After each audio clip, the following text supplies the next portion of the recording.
All right, so continuing in Matthew chapter 16 with verse 20, it says, "Then he commanded the disciples that they should tell no one that he was Jesus the Christ." So timing is important. As soon as you receive revelation from God, sometimes we need to process it and wait for power, wait for the right timing to get the message out. Verse 21, "From that time Jesus began to show his disciples that he must go to Jerusalem and suffer many things from the elders, chief priests, and scribes, and be killed, and the third day be raised up." Peter took him aside and began to rebuke him, saying, "Far be it from you, Lord, this will never be done to you." But he turned and said to Peter, "Get behind me, Satan. You are a stumbling block to me, for you are not setting your mind on the things of God, but on the things of men." And I wrote in my commentary, Satan speaks through short-sighted sympathy.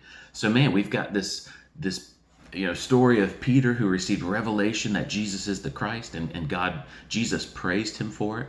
And then he said that revelation from God is like a cliff. It is it's the rock that he'll build his church. That professing truth is like this rock that will destroy the gates of hell.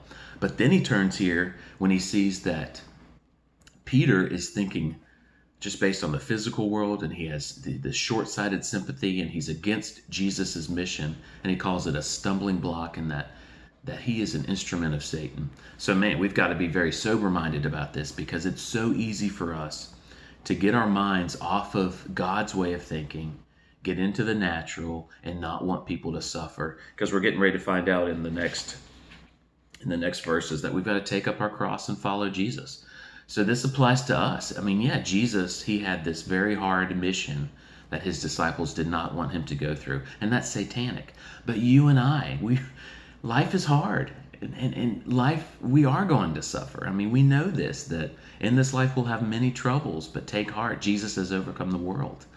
And we've got to be very careful with an ungodly sympathy that we could give to other Christians. We need to pray for them. We need to be there for them. We need to help them make wise decisions, help them make decisions based on truth.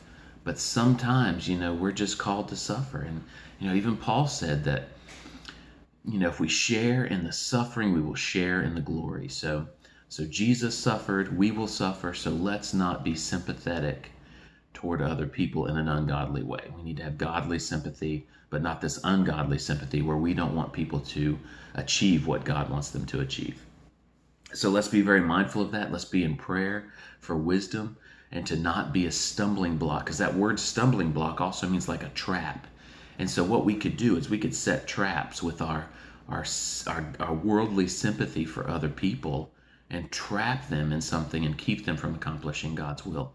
I mean, man, we see this so much in the church where they don't want to say that a sin is a sin, and they want to be more empathetic toward people. And that doesn't help people.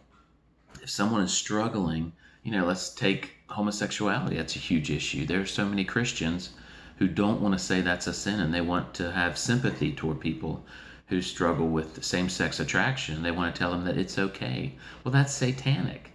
Instead of telling them that they can overcome this, that they do need to suffer through this. We all have to suffer through denying ourselves and taking up our cross and following Jesus. So really that's it. Never give sympathy that gets in the way of people obeying Jesus.